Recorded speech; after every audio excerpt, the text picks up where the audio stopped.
Hello everyone, welcome to Wizard Educational Institute. As always, we are going to discuss some important current affairs topics from the leading newspapers of India, such as the Indian Express and the Hindu. Today, I have picked 4 topics. Number 1, repo rate. MPC meeting hobo goi ase February 5 পৰা 7 তাৰিখলৈকে য'ত এটো expect কৰা হৈছে repo rate to 25 basis points এটা কাট হ'ব। বৰ্তমান 6.5% আছে ৰেপো ৰেট কি হয় তাৰ বিষয়ে আমি বিতংভাৱে চাম। দ্বিতীয় টপিকটো হৈছে এছএমআৰ ভ্যালু চেইন।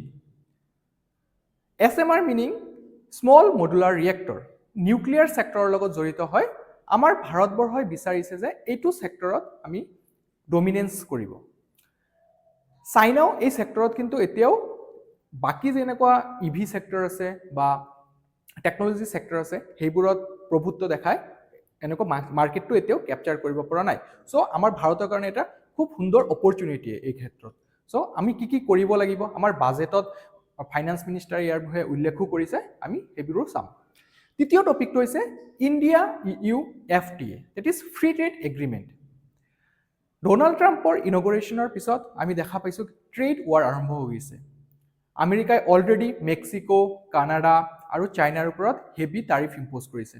এই পৰিপ্ৰেক্ষিতত ইউ কাণ্ট্ৰি যিকেইটা আছে, ইউৰোপিয়ান ইউনিয়ন কাণ্ট্ৰিবিলাকেও ভয়ত আছে যে কি হ'ব গৈ আছে, ডোনাল্ড ট্ৰাম্পে কি চাইনাৰ দৰে আমাৰ ওপৰতো টাৰিফ ইম্প'জ কৰিব নেকি। সো তেনেকুৱা এটা পৰিপ্ৰেক্ষিতত ইউ বিচাৰিছে ডাইভাৰ্চিফাই কৰিব মাৰ্কেটটো আৰু ভাৰতৰ সৈতে যিটো ফ্ৰী ট্ৰেড এগ্ৰিমেণ্ট সেইটো আগবঢ়াই লৈ যাবৰ এটা যত্ন কৰিছে, আমি সেইবোৰ চাম। চতুৰ্থ টপিকটো হৈছে পিএম গতি শক্তি।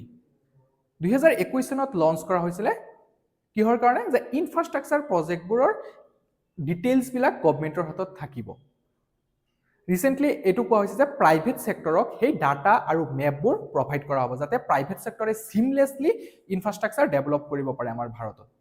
সো প্ৰথম টপিকলৈ যাওঁ, ৰেপো ৰেটৰ ওপৰত। ৰেপো ৰেট কি হয় যে আৰবিআইয়ে কমাৰ্চিয়েল বেংকবিলাকক যিটো হাৰত লোন দিয়ে, ধাৰ দিয়ে, আমি যেনেকুৱা বেংকবিলাকৰ পৰা এছবিআই হওক, পিএনবিয়ে হওক, এইচডিএফচি তাৰ পৰা লোন লওক কিবা এটা ইণ্টাৰেষ্ট ৰেট দিব লগা হয়, ঠিক তেনেকৈ বেংকবোৰেও ৰিজাৰ্ভ বেংক অফ ইণ্ডিয়াৰ পৰা কিবা এটা হাৰত টকা লয়। সো সেই টকা যিটো সুদ থাকিব সেইটো এমপিচিয়ে নিৰ্ধাৰণ কৰে, monetary policy committee. Monetary policy কমিটিটো কেতিয়া গঠন কৰা হৈছিলে, 2016 চনত। কোনটো এক্টৰ আণ্ডাৰত, আৰবিআই এক্ট 1934ৰ আণ্ডাৰত। 6জনীয়া মেম্বাৰ কমিটি হয় এইটো। আৰু এইটো কোৱা হৈছে যে যিটো এমপিচি মিটিং হ'ব গৈ আছে ফেব্ৰুৱাৰী মাহত, আমি জনা দৰকাৰ যে এমপিচি মিটিং প্ৰতি 2 মাহ মূৰে মূৰে হয়। সো ফেব্ৰুৱাৰী মাহৰ 5 পৰা 7 তাৰিখলৈকে হ'ব। আজি আৰম্ভ হৈছে, 7 তাৰিখে তাৰ আমি ৰিজাল্টটো পাম। সো এইটো ওয়াইডলি এক্সপেক্ট কৰা হৈছে, ইকনমিষ্টসকলে এইটো এক্সপেক্ট কৰিছে যে তাত ৰেট কাট এটা দেখা যাব। 5 বছৰত কিন্তু কোনো ৰেট কাট হোৱা নাই, 6.5%তে ভৰ্তি আছে। কিয়? কিন্তু ৰেট কাট কৰিলে ইনফ্লেশ্যনৰ এটা প্ৰশ্ন আহি যায়। যেতিয়া ৰেট কাট হয় তেতিয়া বেংকবোৰে কম হাৰত লোন ল'ব পাৰিছে আৰু সেই লোনখিনি তেতিয়া কনজিউমাৰসকলে পাব ইণ্টাৰ্ণ। তেতিয়া মানুহৰ হাতত টকা আহি গ'লে মানুহে এক্সপাণ্ড কৰিব, ৰাইট, এক্সপেণ্ডিচাৰ কৰিব কনজাম্পশ্যন পাৰপজৰ কাৰণে। সেই ক্ষেত্ৰত মুদ্ৰাস্ফীতি বা ইনফ্লেশ্যন বাঢ়ি যোৱাৰ চান্স থাকে। কিন্তু যিটো আমি বাজেট দেখা পাইছোঁ, বাজেটতো কিন্তু কনজাম্পশ্যন বেছড এটা বাজেট আহিছে এইবাৰ। 12 লাখ টকালৈকে কোনো টেক্স নাই, ৰাইট। সো কিয় কৰিব বিচৰা হৈছে, যিবিলাক কনজাম্পশ্যন কোম্পানী আছে যেনেকুৱা পাৰ্চনেল ভেহিকলে হওক ইয়া ফুড এণ্ড মেনুফেকচাৰিং কোম্পানীবিলাকৰ যিবিলাক প্ৰডাক্টছ আহে এইবোৰ মানুহৰ হাতত টকাবোৰ খৰচ কৰিব বিচৰা নাই, এইবোৰ কনজাম্পশ্যন পাৰপজৰ কাৰণে। সো যাতে অৰ্থনীতিত কনজাম্পশ্যন বাঢ়ে আৰু আমাৰ ডমেষ্টিক ইনভেষ্টৰসকলে পাৰ্টিচিপেট কৰে আমাৰ ইকনমিক্সত। সো সেইটো কাৰণে কি কৰা হৈছে, এনেকুৱা ধৰণৰ কিছুমান পলিচি লোৱা হৈছে। আৰু in alignment with those policies RBI is also' thinking of rate cut. Okay, so মই উল্লেখ কৰিছোঁ যে ৰেপো ৰেট কি হয়, যে repo rate is the rate at which RBI lends money to commercial banks. Commercial bank বুজিলে আমি SBI ভৰ্তি পাইছোঁ, শ্বেডিউল কমাৰ্চিয়েল বেংক যিবোৰ আছে, HDFC bank, SBI, PNB. So এনেকুৱা বেংকবোৰে যে আৰবিআইৰ পৰা টকা ধাৰ লয়। Currently it is at 6.5%।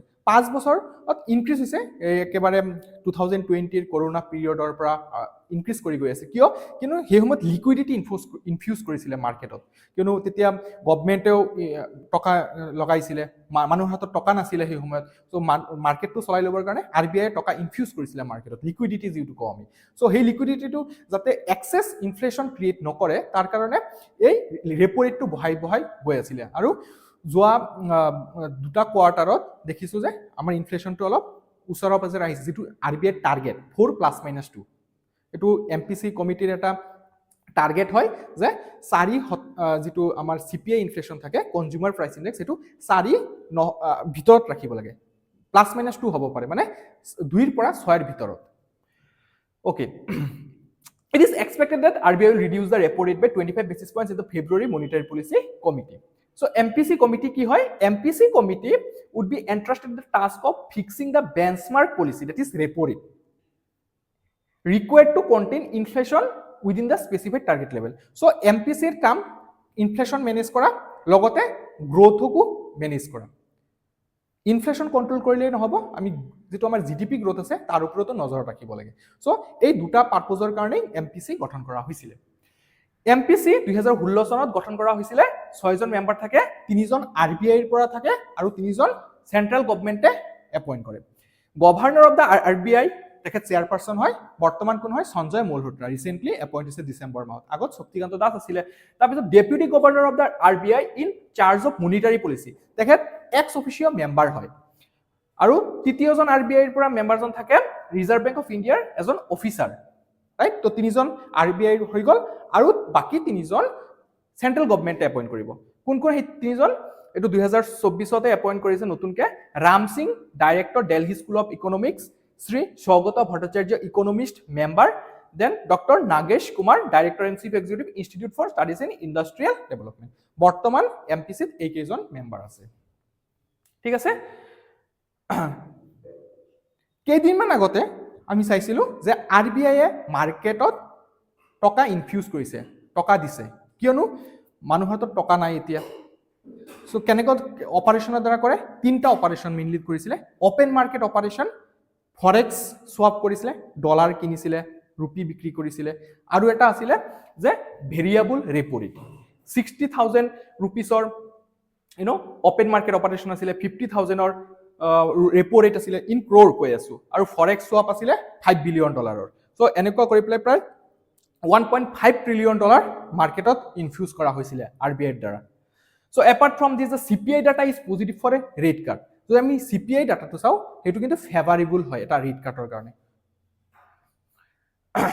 So আমি চাইছো যে ইউনিয়ন বাজেটত 12 লাখ টকা লৈকে ইনকাম ট্যাক্স দিব নালাগে পাৰ্সোনেল ইনকাম ট্যাক্স দিব নালাগে সো হেতুৱে এটা সহায় কৰিব এই ৰেট কাটটো ঠিক আছে সো প্ৰিলিমছৰ পৰা কেনেকৈ ধৰণৰ কোৱেশ্চন আহিব পাৰে এই টপিকটোৰ পৰা যে আমি চাও which of the following is the primary function of the আৰবিআই's মনিটাৰী পলিচি কমিটি এমপিসিৰ মুখ্য কামটো কি হয় A. Setting fiscal policy. B. Managing inflation and setting interest rates. C. Regulating stock markets. Overseeing foreign exchange reserves. কোনটো বেছি accurate হয় এটো হ'ব পাৰে overseeing foreign exchange reserve এটো হ'ব পাৰে ৰেগুলেশন স্টক মাৰ্কেটটো নহয় হেতু সেবিৰ কাম right securities and exchange board of India managing inflation and setting interest এই দুটাই হয় ইনফ্লেশ্যন মেনেজ কৰা আৰু ইন্টাৰেস্ট ৰেট সেট কৰা বেঞ্চমাৰ্ক ৰেট যেটো ৰেপো ৰেট হেতু সেট কৰা এণ্ড সেটিং ফিস্কাল পলিসি এটো হয় কিন্তু আমাৰ যেটো বেস্ট এনসাৰ হয় তো হেতু আমি চুজ কৰিব লাগে মেইনছত এই টপিকটোত কোৱেশ্চন এটা আহিব পাৰে জিএস3 economics সেকশনত critically assess the role of the RBI Monetary Policy Committee in ensuring the growth of the Indian economy while managing inflationary pressures. MPC committee, that is Monetary Policy Committee, যেটো role play কৰে ভাৰতীয় অৰ্থনৈতিক বৃদ্ধিত growth আৰু কেনেকে ইনফ্লেশ্যনটো manage কৰে so dual purpose কাম হয় এটা ৰাইট সো কেনেকে কৰে এটো আপোনালোকে 150 ওয়াৰ্ডসৰ ভিতৰত লিখিব আৰু আমাৰ হোৱাটসএপ নম্বৰ 9395004636 ত পঠাব আজিৰ দ্বিতীয় টপিকটো হৈছে ইণ্ডিয়া's ambitions to break into the SMR value chain SMR means small modular reactor nuclear সেক্টৰৰ লগত জড়িত হয় এইটো সো নিউক্লিয়াৰ এনাৰ্জি প্ৰডিউস কৰা হয় এই ৰিয়েক্টৰবোৰৰ দ্বাৰা the three big enablers in budget finance minister of our country Nirmala Sitharaman ji has mentioned about how we are going to take market lead in this sector so tinta big enabler ki ami sam the India's ambitions to enter the global manufacturing value chain of small modular reactors is getting the institutional backing needed to catalyze the move with three key policy enablers flagged by the government in its budget tinta mainly enabler দেখা হৈছে কি যে the first step is the creation of separate vertical within the department of atomic energy so atomic energy কাৰণে এটা department আছে যোনে nuclear এনাৰ্জিবোৰ চোৱাচিতা কৰে ফাৰ্মাৰ্স ওয়েলফেয়াৰৰ কাৰণে ডিপাৰ্টমেন্ট আছে ৰাইট টেলিকমৰ কাৰণে ডিপাৰ্টমেন্ট আছে সো এই এটমিক এনাৰ্জি কাৰণে যে ডিপাৰ্টমেন্ট আছে হেই এটমিক এনাৰ্জি ডিপাৰ্টমেন্টৰ সমান্তৰাল ভাবে এটা ডিপাৰ্টমেন্ট ক্ৰিয়েট কৰা হ'ব যেনেকৈ আমি স্পেস সেক্টৰত চাইছিলো ৰাইট স্পেস সেক্টৰত আগতে কিন্তু গভৰ্নমেন্টেহে কাম কৰিব পাৰে কিন্তু যোৱা 5 বছৰত আমি চাইছো যে স্পেস সেক্টৰত বহুতখিনি প্ৰাইভেট সেক্টৰৰ পাৰ্টিসিপেশন আইছে আৰু যাৰ বাবে আমাৰ স্পেস সেক্টৰটো আগবাঢ়ি গৈ আছে সো তেনেকুৱা এটা কনসেপ্টতে এই নিউক্লিয়াৰ সেক্টৰ আগবাঢ়িব যাব বুলি এটা কনসেপ্ট বনোৱা হৈছে with the explicit objective of fostering private participation in what is now an overwhelmingly state controlled Indian nuclear establishment nuclear reactor sector jitu ase etu completely state controlled apart from say jikhini amar equipment ase equipment bilak private player supply koribo pare kintu baki jodi operation expector ami sao hebur completely state control mane government e sai private player e tat kono কাম কৰিব নোৱাৰে so that there is a ban placed on them so ki koha hoise here this would be on the lines of what was tried in the space sector which is now proving to be a resounding success the exercise would be aimed at tapping the SMR design and fabrication potential since private players are seen as far better positioned at negotiating deals with global companies that are leaders in this area kiyo etu bhaba hoise je private sector যিখিনি আমি leading company আছে world wide হিহতৰ লগত ভাল এটা consultation কৰিব পাৰিব negotiation কৰিব পাৰিব যেটো গভৰ্নমেন্টৰ হাতত নাই গভৰ্নমেন্টে কি ৰুল ৰেগুলেশন কৰিব পাৰে কিন্তু প্ৰাইভেট সেক্টৰ যদি এখিনি হুজুক দিয়া হয়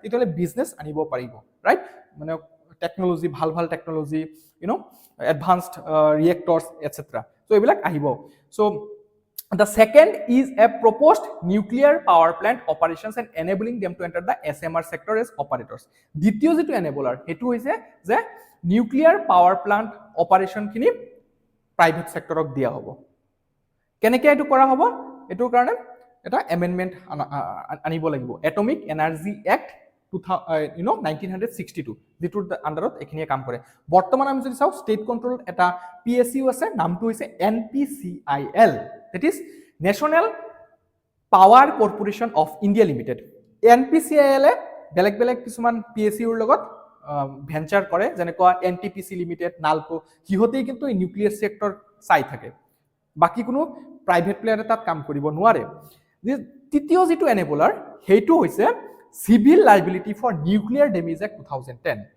মানে যদি কিবা ড্যামেজ হয় পাবলিক প্রপার্টি ড্যামেজ হয় কোনোবা মানুহ আঘাত প্ৰাপ্ত হয় এবিলাক অ্যাটাক হয় কোনোবা নিউক্লিয়াৰ সো হেবিলাকৰ কাৰণে দায়ী কোন হ'ব যিবিলাক প্ৰাইভেট কোম্পানী আছে সো হেই একটো 2010 চনত পাস কৰা হৈছিল যাৰ বাবে প্ৰাইভেট সেক্টৰৰ যিবিলাক প্লেয়াৰ আছে হিহতে ইচ্ছুক নহয় ইয়াত পাৰ্টিসিপেট কৰিবৰ কাৰণে সো তাতো কিছু এমেন্ডমেন্ট আনাৰ দৰকাৰ আছে তো মেইনলি এই তিনটাৰ কথা আমাৰ বাজেটত উল্লেখ কৰিছে যাৰ বাবে প্ৰাইভেট প্লেয়াৰ অলপ মানে আনন্দিত হৈছে যে এতিয়া আমি এই সেক্টৰত এন্টাৰ কৰিব পাৰিম আৰু লগতে আমাৰ ভাৰতৰ কাৰণেও ভাল আমাৰ অৰ্থনীতিৰ কাৰণে ভাল কিয়নো আমি যদি চাও আমাৰ টাৰ্গেট কি হয় 2070 লৈকে নেট জিৰো এচিভ কৰা ৰাইট কাৰ্বন ডাই অক্সাইড যেটো আমি এমিশন কৰো এটো জিৰো লেভেল কৰি দিয়া ৰাইট যিমান আমি এমিশন কৰিম হিমান আমি কমাবও পাৰিম সো আমি ওভাৰঅল জিৰো কৰিব বিচাৰিছো 2070 লৈকে টাৰ্গেট হয় আমাৰ এটো সো 45% আমি ৰিনিউৱেবল এনাৰ্জি 2030 লৈকে বনাব বিচাৰিছো তো হেইবোৰ ক্ষেত্ৰত এটোটা কিন্তু ৰিনিউৱেবল এনাৰ্জিৰ দৰে কাম কৰে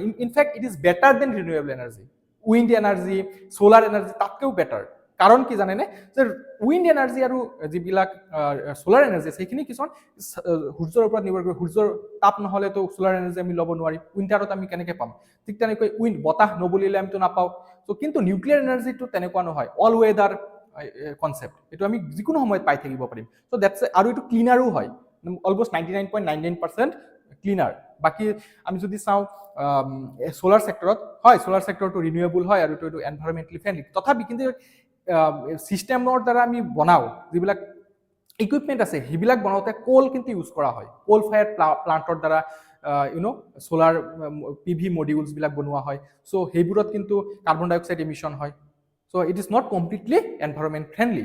কিন্তু যদি নিউক্লিয়াৰ এনাৰ্জি সেক্টৰটো চাওঁ, সেইটো completely, almost completely 99.99% environment friendly. So এই তিনটা মেইন এনেবলাৰ হয়। So মই কৈছো separate vertical to department of atomic energy, atomic energy act 1962 আৰু civil liabilities for nuclear damage act 2010। So এই তিনটাত কিছু এমেন্ডমেন্ট আনিব বিচৰা হৈছে ভাৰত চৰকাৰৰ ফালৰ পৰা, যাতে প্ৰাইভেট প্লেয়াৰৰ পাৰ্টিচিপেশন আমি নিউক্লিয়াৰ সেক্টৰত দেখা পাওঁ, just like the space sector, যেটো মানে আগবাঢ়ি গৈ আছে এতিয়া after the private player enter the market. মেইনছত ইয়াৰ পৰা কুৱেশ্যন এটা আহিবৰ সম্ভাৱনা আছে। কুৱেশ্যনটো কি হ'ব পাৰে? In light of India's growing energy needs and environmental commitments, discuss the role of nuclear energy in India's energy mix. Analyze its potential, challenges, and the government's plans for nuclear energy expansion, along with the social, environmental, and political concerns around it. So, আপোনালোকে এনসাৰটো 150 words और ভিতৰত লিখিব, আমাৰ হোৱাটসএপ নম্বৰত পঠাব পাৰি লিখি পেলাই। আমাৰ এক্সপাৰ্ট সকলে ভেৰিফাই কৰিব, চেক কৰিব আপোনাৰ এনসাৰটো, আপোনালোকে এটা ৰিভিউ প্ৰভাইড কৰিব পাছত। আজিৰ তৃতীয় টপিকটো হৈছে India EU FTA Tux, that is free trade agreement. আপোনালোকে নিশ্চয় জানে আমি UAE, অষ্ট্ৰেলিয়া এনেকুৱা কাণ্ট্ৰিবোৰৰ সৈতে FTA এগ্ৰিমেণ্ট সাইন কৰিছো, free trade agreement.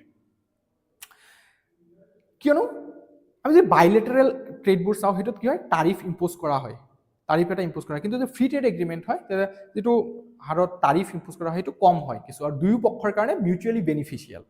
So recently Donald Trump অহাৰ পিছত আপোনালোকে নিশ্চয় নিউজত পাই থাকে যে মেক্সিকোৰ ওপৰত 25% টাৰিফ ইম্পোজ কৰিছে, কানাডাৰ ওপৰত 25% টাৰিফ ইম্পোজ কৰিছে, চাইনাৰ ওপৰত 10% টাৰিফ ইম্পোজ কৰিছে, ট্ৰেড ৱাৰ এটা আৰম্ভ কৰিছে। এনে ইউজুৱেলি যিবিলাক আমেৰিকাৰ বন্ধু বুলি এলাই বুলি ধৰা হয় সেইবিলাকৰ ওপৰতে টাৰিফ ইম্পোজ কৰা আৰম্ভ কৰিছে। তো ইউ অবভিয়াছলি অলপ ভয় পাইছে যে কি হ'ব আমাৰ কাণ্ট্ৰিৰ ওপৰত যদি সেইবিলাক ইম্পোজ কৰি দিয়া হয়, এনেকুৱা ভাবুকি দিয়া হয় ন, ট্ৰাম্পৰ কোনো পলিচিৰ কোনো হেৰি নাই, চাৰ্টেইনিটি নাই, আনচাৰ্টেইন এটা এনভাইৰনমেণ্টত এনেকুৱা পৰিস্থিতিত যেটো ইউৰ কমিশনাৰ আছে, মানে that is European commissioner president Ursula von der Leyen, তো অহা এই মাহতে লাষ্ট উইকত ভাৰতলৈ আহিব উইথ 27 কমিশনাৰ্স, 27টা টোটাল মেম্বাৰ ষ্টেট আছে ন ইউৰ আণ্ডাৰত। সো সেই কমিশনাৰবোৰ ভাৰতলৈ আহিব, ভাৰতলৈ আহি পেলাই এই FTA ৰিলেটেড কামৰ ওপৰত কিমান প্ৰগ্ৰেছ হৈছে সেইবোৰ ৰিভিউ কৰিব।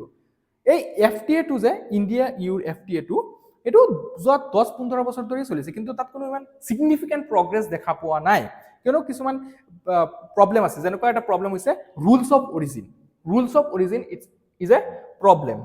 কৰ পৰা সেইটো উৎপত্তি হৈছে, যিবিলাক গুড বা সাৰ্ভিস, ৰুলছ অফ যিবিলাক গুডছ বা সাৰ্ভিস আমি এক্সপোৰ্ট কৰোঁ, ৰাইট, সেইবোৰ কৰ পৰা উৎপত্তি হৈছে, সেইটো ৰুলৰ কাৰণে মেইনলি এইটো হাৰ্ডল ফেচ কৰি আছো আমি। ওকে, সো আমি যদি চাওঁ EU is the third largest partner of India. ভাৰতৰ ট্ৰেড পাৰ্টনাৰ যদি আমি চাওঁ, প্ৰথমতে চাইনাই দখল কৰে, দ্বিতীয় US আৰু তৃতীয়টো হৈছে EU, আৰু EUৰ কাৰণে ভাৰত 10 নম্বৰ trade partner. So there is a huge potential in it's advancing this relation in terms of business, in terms of trade. So আমি ডাটাটো চাও যে India EU trade reached $180 billion in FY24, যোৱা ফাইনান্সিয়েল ইয়াৰ 2024ত যেটো ইন্ডিয়া ইউ ট্ৰেড আছে total $180 billion, India এক্সপোৰ্টিং 106.31 billion, ভাৰতে কিমান ৰপ্তানি কৰিছিলে $106.31 বিলিয়ন, আৰু কিমান ইম্পোৰ্ট কৰিছিলে ভাৰতে, ইউএ এক্সপোর্ট করা মানে ভারতে ইম্পোর্ট করা, রাইট, ভারতে আমদানি করা 94.79। তো ওভারঅল আমার পজিটিভ ট্রেড ব্যালেন্স আছে ইউর লগত। ওকে, ট্রেড আমি সারপ্লাস কান্ট্রি হয় ইন্ডিয়া ইউ চালে। ওকে, মেইনছৰ এই টপিকটোৰ পৰা কুৱেশ্যন আহিব পাৰে। কুৱেশ্যনটো কি হ'ব? discuss the potential benefits and challenges of the India-European Union Free Trade Agreement for both sides and analyze its likely impact on India's economy and trade relations with the European Union. Answer to 150 words or bhitor likhibo since this is a 10 marker question. Okay? As a last topic to hoise PM Goti Shaktir oporat. আপোনালোকে নিশ্চয় জানে PM Goti Shakti National Master Plan 2021 চনত বাজেটত উল্লেখ কৰা হৈছিল কিহৰ কাৰণে যে ইনফ্ৰাষ্ট্ৰাকচাৰ যিবিলাক ডেভেলপ হৈ আছে ৰোড